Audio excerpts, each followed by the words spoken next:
Madame, monsieur, bonsoir et merci de nous rejoindre pour ce point de l'actualité. Plusieurs Palestiniens sont tombés en martyrs et d'autres ont été blessés ce dimanche dans de nouveaux bombardements de l'entité sioniste ayant visé diverses zones de Raza, la ville de Rafah, la zone d'Al Zaweida, les camps d'Al Marazi et d'Al Borej, la région de Der Balah ainsi que le quartier d'Azaytoun ont été pris pour cible. Le bilan de l'agression génocidaire s'est alourdi une fois de plus à 34 683 martyrs et 78 018 blessés depuis le 7 octobre dernier. Le ministère palestinien de la Santé affirme que l'armée d'occupation sioniste a commis 3 massacres au cours des dernières 24 heures dans la bande de Raza, faisant 29 martyrs et 110 blessés.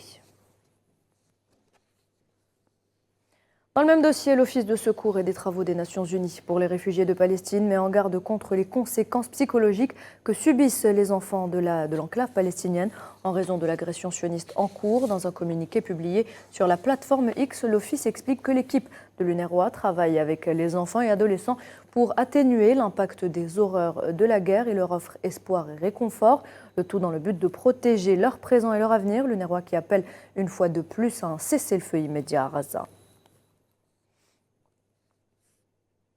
En Cisjordanie occupée, les campagnes d'arrestation se sont intensifiées depuis le 7 octobre dernier. Les forces sionistes procèdent à des arrestations arbitraires de façon quotidienne. Hier samedi, 25 Palestiniens, dont des femmes et des enfants, ont été arrêtés, ce qui porte le nombre total de Palestiniens arrêtés depuis le début du génocide à Raza à 8 575.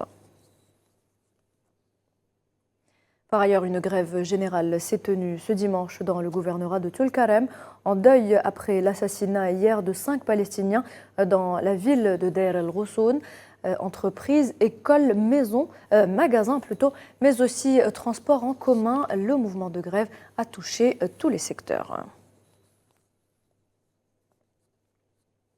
Au Liban, 4 personnes ont été tuées et d'autres blessées ce dimanche dans un bombardement de l'entité sioniste ayant visé le village de Meis el-Jabal dans le sud du pays, au moment où des habitants de ce même village inspectaient leurs demeures et magasins pour évaluer les dégâts causés par les agressions sionistes. Depuis 7 mois, l'aviation ennemie a mené un raid sur le quartier d'Al-Jafira. Le 15e sommet de l'Organisation de la coopération islamique a conclu ses travaux ce dimanche dans la ville gambienne de Banjul par une séance à l'issue de laquelle la déclaration finale du sommet et une résolution sur la question palestinienne ont été adoptées et approuvées. Les dirigeants des pays islamiques se sont également félicités de la tenue de la réunion consultative qui a réuni en Tunisie en avril dernier le président algérien Abdelmadjid Tebboune, son homologue tunisien Kais Saïed ainsi que le président du Conseil présidentiel libyen Mohamed Younes El-Menfi, saluant particulièrement les efforts du président Tebboune pour soutenir la cause palestinienne. Ils ont par ailleurs exprimé la profonde appréciation pour la tenue de la conférence d'unification comme une étape positive sur la voie de l'unité nationale palestinienne.